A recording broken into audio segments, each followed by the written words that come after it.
नमस्कार हिंदुस्तान, मैं Chetan Kumar Verma, international bridge consultant. दोस्तों, अब तक हमने नासिक के अंदर ओनियन, स्पाइसेज और बहुत सारे प्रोडक्ट देखे। आज मैं आपको लाइव ग्रेप्स यार्ड के अंदर लेके आया हूं, जहां पे हमारे साथ में पूरी टीम है जो लोग ग्रेप्स का स्पेसिफिकली वर्कआउट करते हैं। और इसका सबसे अच्छा जो पार्ट है वो ये है कि यहाँ पे जो भी ग्रेप्स बनता है या फिर आप बोल दीजिए जो भी प्रोडक्शन होता है वो स्पेसिफिकली यूरोप के लिए होता है। तो यहाँ पे मैं सर से सबसे पहले कहूंगा कि एक आपका शॉर्ट इंट्रोडक्शन आप दीजिए। मैं प्रदीप भास्कर सोनोने, फार्म अपना तलेगांव पे है। मैं खुद खेड़गांव पे रहने वाला हूँ, लेकिन फार्म मेरा इधर है।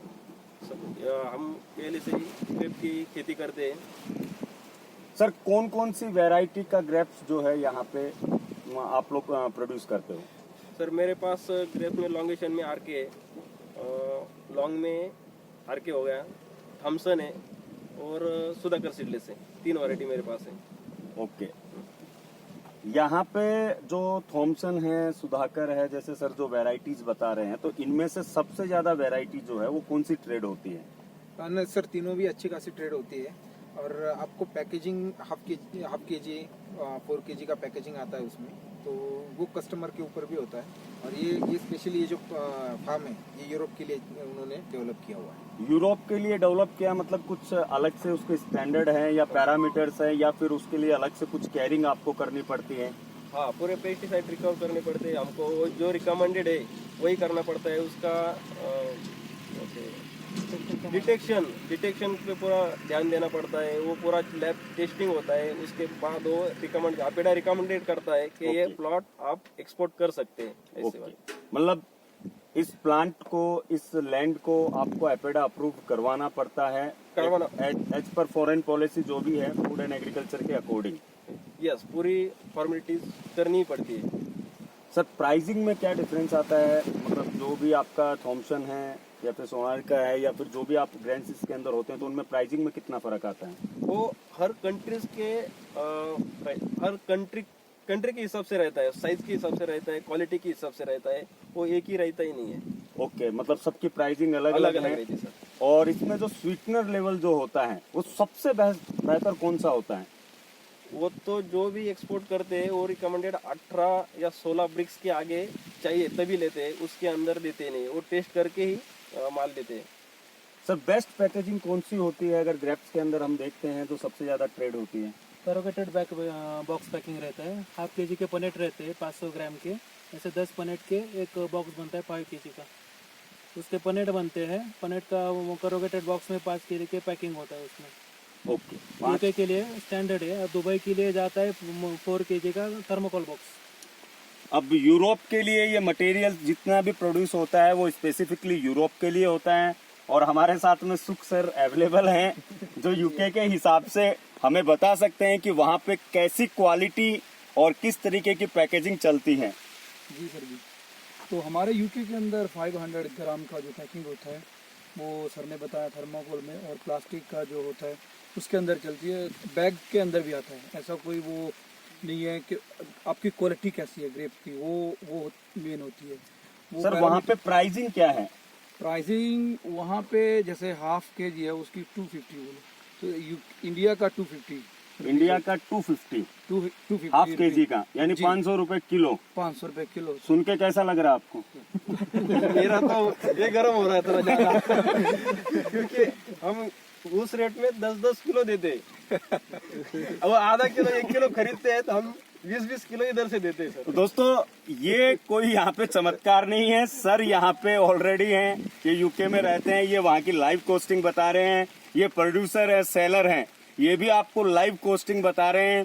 तो जो लोग ये सोचते हैं कि ये प्राइस नहीं मिलेगी या प्राइस का इतना डिफरेंस क्यों है, तो आप यहाँ पे लाइव इस कंपैरिजन को देख सकते हो। इसीलिए यूरोपियन मार्केट मार्जिन के हिसाब से सबसे बेहतर होता है।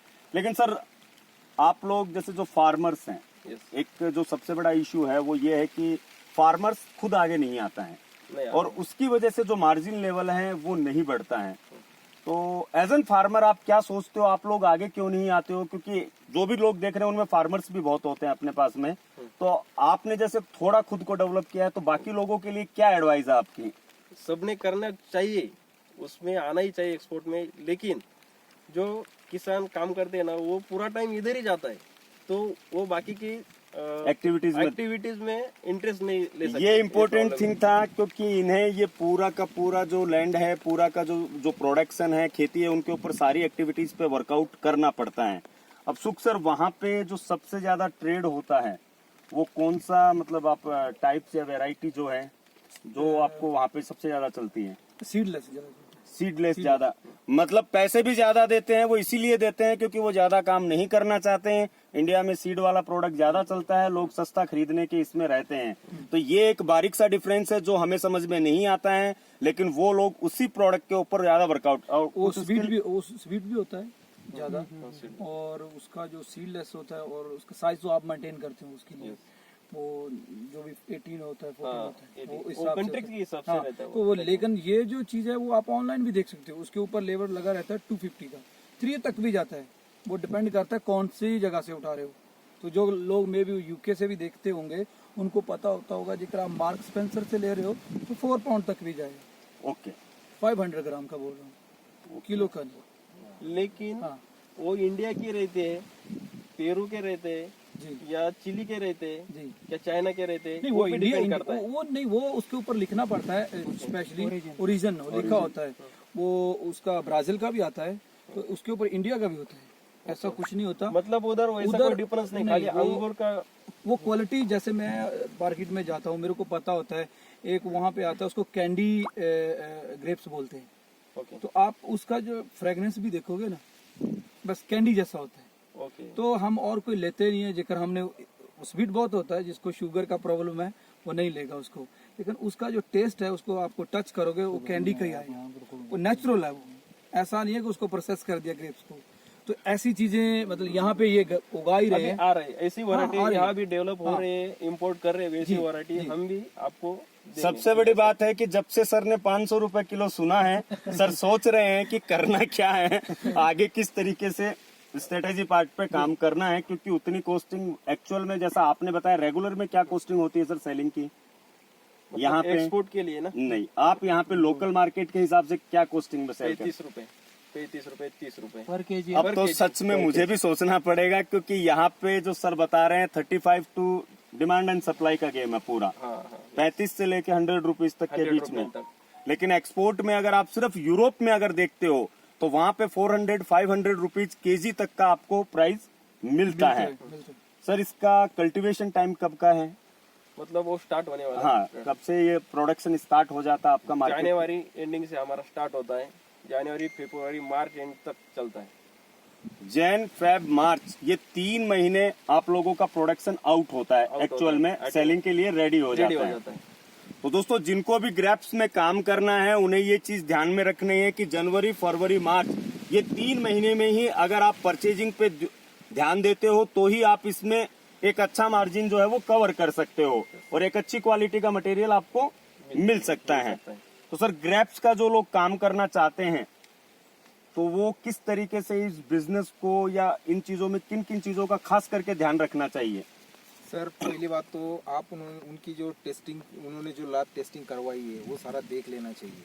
पहली बात तो लैब टेस्टिंग क्या होती है, कौन से पैरामीटर्स पे ध्यान देना चाहिए, वो सारा आपको देख लेना चाहिए। तो हमको विजिटर आपका होना चाहिए। और दूसरी बात ये, पैकेजिंग पे भी उनको सामने पार्टी क्या पैकेजिंग कर रही है आपका, या फिर आप कहाँ से माल उठा के कहीं दूसरे से पैकेजिंग करवा रहे हो, उस चीज़ का भी ध्यान देना चाहिए आपको। सर, पैकेजिंग के बाद में भी कोई रिस्क फैक्टर इसके अंदर की, अगर पैकेजिंग हो भी गया मटेरियल, उसके बाद में जब तक डिस्पैच नहीं हो रहा है या डेस्टिनेशन पोर्ट तक पहुंच रहा है, तो उसमें किन चीजों का ध्यान रखना चाहिए और क्या उसमें रिस्क फैक्टर होते हैं? ये जो ग्रेप्स है बहुत डेलिकेट कमोडिटी है, बहुत ज़्यादा डेलिकेट है। इसका ग्लास के कंपेयर कर सकते हो, आपकी इतना हैंडलिंग जितना ज़्यादा बढ़ता है ना, उसका शेल्फ लाइफ उतना कम हो जाता है। डायरेक्टली प्रोपोर्शनल है, जितना ज़्यादा अपन हैंडल करोगे उतना ज़्यादा उसका ग्लीजिंग खराब हो जाएगा, जितना ग्लीजिंग खराब होगा उसका रेट उतना डाउन हो जाएगा। लेकिन ग्रेप्स एक हायर आप कमोडिटी मान सकते हो इसे, एज एन फ्रूट्स ना समझते हुए, क्योंकि ये बहुत ट्रेड होता है और ग्रेप्स के बाद में जो रेजिन्स का भी मार्केट है वो भी बहुत बड़ा मार्केट है। दोस्तों, इंडिया के अंदर, हमारे देश के अंदर रिसोर्सेज बहुत हैं और हमारे देश जो है वो सोने की चिड़िया कभी पैसों के लिए नहीं, सिर्फ रिसोर्सेज के लिए माना जाता था, और आज भी वो रिसोर्सेज अवेलेबल हैं। और सर जैसे लोग अब इन चीजों को आगे लेके आ रहे हैं, अवेलेबल करवा रहे हैं, क्योंकि ये जब प्रोडक्ट्स मार्केट में आते हैं तो सच में देश की इकोनॉमी को एक बहुत बड़ा फायदा एक लोकल लेवल के ऊपर भी ये लोग डेवलप करने की कोशिश कर रहे हैं। इनकी पूरी टीम है, जैसा मैं आपको मॉर्निंग से बता रहा हूँ, ऑनियन हो, वेजिटेबल्स हो, फ्रूट्स के अंदर ये लोग बहुत अच्छा काम कर रहे हैं। ऑन स्क्रीन आपको नंबर दिख रहे होंगे, उन पे कॉल कर आप भी इनके साथ में जुड़ सकते हो। ये नासिक की टीम है हमारी, जिनके साथ में जुड़ के आप अपने एक्सपोर्ट को आगे बढ़ा सकते हो। किशमिश का भी हम जी सर, किशमिश का भी, उसका क्या प्राइस रहता है? यहाँ तो 70, 80, 90 किलो, 90 रुपए के कौन सी ग्रेड का, क्वालिटी? क्वालिटी आप बोले तो जो एक्सपोर्ट भी कर सकते हैं उसको, ओके। और यहाँ भी डोमेस्टिक मार्केट के लिए भी चलता है, वो भी यहाँ मिलता है सर।